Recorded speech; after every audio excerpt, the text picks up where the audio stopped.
এতদিন যারা এই যে পশ্চিমবঙ্গে পুলিশের দালালি মানে মমতা বন্দ্যোপাধ্যায়ের দালালি করেছে বুঝছেন, দেখেন তারাও কিন্তু চাকরির তোয়াক্কা না করে এখন কিন্তু প্রকাশ্যে এসে তারা কিন্তু বক্তব্য দিচ্ছে। কি ভয়ঙ্কর ব্যাপার, তাই না? অর্থাৎ মমতা বন্দ্যোপাধ্যায় এই পশ্চিমবাংলাকে কি ভয়ঙ্কর ক্ষতি করছে তার একটা উজ্জ্বল নমুনা কিন্তু এটাই। দেখেন যে চাকরির তোয়াক্কা না করে এ কিন্তু ঠিকই জানে এ ধরনের একটা ভিডিও যদি সে নিজে করে তাহলে তার চাকরি যেতে পারে, এবং গেছেও, শুনলাম যে সাসপেন্ডও হয়েছে। যাই হোক, সেটা কোনো বিষয় না। দেখেন যে কোনো রকম মানে সাসপেনশনের তোয়াক্কা না করে সে কিন্তু পরিষ্কারভাবে এসে বলতে চাচ্ছে আসলে এই পশ্চিমবঙ্গে কী করা দরকার। এই যে পুলিশ, পশ্চিমবাংলার একজন পুলিশের সদস্য কি এসে বলে, আমরা তার কথা একটু শুনি। নমস্কার, আমি রামকৃষ্ণ কয়াল, পেশায় একজন কলকাতা পুলিশ কর্মী। 23 বছরের কর্মজীবন অতিবাহিত, এখনো 17 বছর কর্মজীবন বাকি আছে। তা তো বুঝলাম, তোমার বক্তব্য কি? তো এই 23 বছর কর্মজীবনের 15টি বছর আমি এই তৃণমূল সরকারকে দিলাম। এই 15 বছরে আমি দেখলাম কিভাবে ডিপার্টমেন্টের ইসলামীকরণ হচ্ছে। তাই নাকি? তাই যদি হয় তাহলে কি মমতা ব্যানার্জি পুরা মুসলিম হয়ে গেছে এবং সে পুরা পশ্চিমবঙ্গকে ইসলামীকরণ করতে চায়, এটাই বলতে চাচ্ছ তুমি? আচ্ছা, তো তুমি একাই বলছো, অন্য কেউ বলে না কেন? সাহস পায় না চাকরির ভয়ে? আমি 15 বছরে দেখলাম কিভাবে প্রশাসনিকভাবে হিন্দুকে, বাঙালিকে মুসলিম হওয়ার জন্য উৎসাহিত করা হচ্ছে। আচ্ছা, তাই নাকি? তা তুমি একাই কথা বলছো কেন? আর লোকজন নাই নাকি? আর মমতা বন্দ্যোপাধ্যায় তো আর বন্দ্যোপাধ্যায় নাই, মমতা বেগম হয়ে গেছে। সে তো মুসলমানদের ভোটের উপরে ভয়ঙ্কর রকম নির্ভরশীল, অতএব এই কাজ করতেও পারে। আসন্ন এই বিধানসভা নির্বাচনে প্রথম ফেজের নির্বাচন হয়ে গেছে। সেকেন্ড ফেজের নির্বাচনের এই দক্ষিণবঙ্গের সমস্ত বাঙালির কাছে আমার আবেদন। সেকেন্ড ফেজের যে ভোট হবে সেখানে তোমার কি আবেদন বলো? আপনাদের ভাষায় এই তথাকথিত চটিচাটা দলদাস একজন পুলিশের আবেদন। হ্যাঁ বলো, তোমার আবেদন বলো। আপনারা এমনভাবে ভোট করুন, ভোট দিন, যাতে সরকারের পরিবর্তন হয়।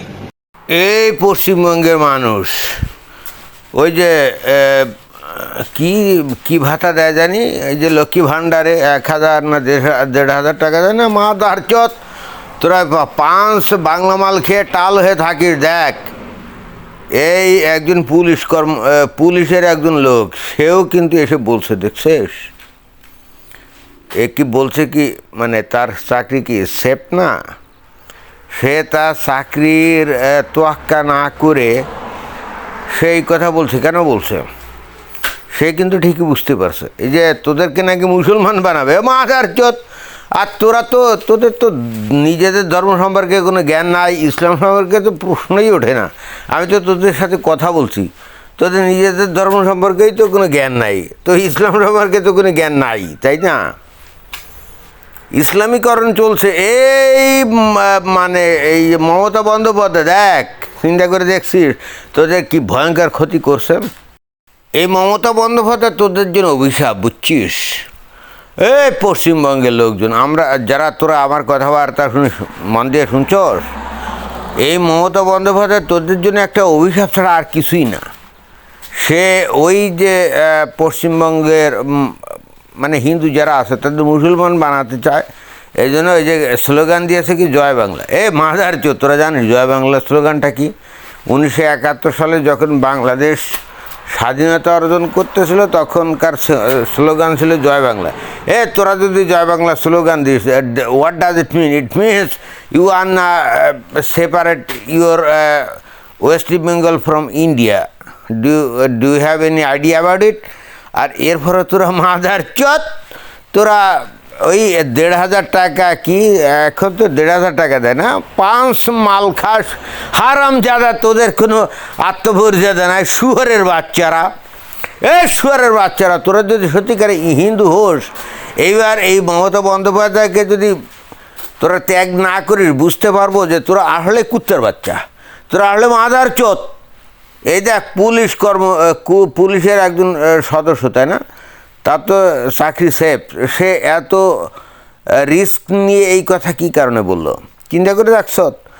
তোদের অনেকেরই তো স্বপ্ন এইরকম একটা চাকরি পাবি, আর এ চাকরিতে থাকা অবস্থায় কথা কী কারণে বললো? চিন্তা করে দেখছিস? পশ্চিমবাংলার মানুষগুলোর আমি মানুষই মনে করি না, এগুলো সব শুয়োরের বাচ্চা, এগুলো জারজের বাচ্চা, এদের কোনো মানে নাই, সেলফ ডিগনিটি নাই। 2 টাকার মাল খাইয়াই এরা টাল হয়ে যায়, শুয়োরের বাচ্চা কতগুলা। মাদার চোত, দেখ এই যে পুলিশে চাকরি করে, হ্যাঁ, এর চাকরি তো সেফ নাকি? ও আরও বললো না 17 বছর চাকরি করতে পারবে, তাহলে ও এখানে যে এই কথাগুলো কী কারণে বলছে? চিন্তা করে দেখছ? ওর কি পরিবার নাই, ওর কি মানে নাই? তাহলে ও কেয়ার না করে এই কথাগুলো কেন বলতে গেলো? চিন্তা করে দেখছ? পশ্চিমবাংলা মাদার চোত, তোদের মানে আসলে সত্যিকার অর্থে তোদের উপকার কে করতে পারে তোদের কোনো আইডিয়া নাই নাকি? এই 15 বছর ধরে এই মমতা বন্দ্যোপাধ্যায় তোদের কী উপকার করছে বল? কোনো উপকার করছে? এখন শুনছি তোদের নাকি মুসলমান বানাবে। চিন্তা করে দেখছ? হারামজাদা, তোরা বল, তোরা কি মুসলিম হতে চাস? আচ্ছা ঠিক আছে, মুসলিম হয়ে যা, হয়ে তারপরে বাংলাদেশের সাথে যোগদান কর, তারপরে ইসলামিক খিলাফত প্রতিষ্ঠা কর। মাদার চোত, শুগারের বাচ্চা। এই পশ্চিমবঙ্গে আমি তো যাই, ওদের সাথে কথাবার্তা বলি, তো ওদের চিন্তা চেতনা তো আমি দেখি, বিশেষ করে দক্ষিণ পশ্চিম বাংলা এই মাদার চোতগুলো এত মানে শুহারের বাচ্চা, এত মূর্খ, মানে চিন্তাই করা যায় না, ওদের সাথে কথাই বলা যায় না, ফট ফট ফট ফট কথা বলে, ফটর ফটর করে, ভিতরে মাল নাই। ওই যে এটাকে কী আর বলি, তোদের দেশ তো আর আমাদের দেশ না। এখন দেখ, এই যে পুলিশের একজন কনস্টেবল না কি জানি, পুলিশের একজন সদস্য, সে তার চাকরি তোয়াক্কা না করে এসে কিন্তু ঠিকই ফেসবুকে এসে বা ইউটিউবে এসে কিন্তু ভিডিও করেছে। কেন? চিন্তা করে দেখ, তার চাকরি তো স্টেয়াবেল নাকি, তারপরে চাকরি তোয়াক্কা না করে কিন্তু এই কথাবার্তাগুলো কেন বলছে? চিন্তা করে দেখতে পারিস। শুয়ারের বাচ্চা তোরা, মাদার চোত, জারদের বাচ্চা, তোদের মতো শুয়ারের বাচ্চা, কুত্তার বাচ্চা, জারদের বাচ্চাগুলা এই দুনিয়াতে থাকার তোদের কোনো অধিকার নেই, বুঝছ? হারামজাদা, তোদের সামনে এখনো সুযোগ আছে, ওই যে 29 তারিখ, বুঝছ? চিন্তা করে যা কী করবি। তোরা যদি উল্টাপাল্টা আচরণ করিস, বুঝতে হবে তোরা আসলে দুনিয়াতে টিকে থাকার যোগ্য না। তোদের মতো শুয়ারের বাচ্চা, তোদের মতো মাদার চোর, তোদের মতো জারদের বাচ্চা এই দুনিয়াতে টিকে থাকার কোনো দরকার নেই। হারামজাদা কোথাকার। ধন্যবাদ।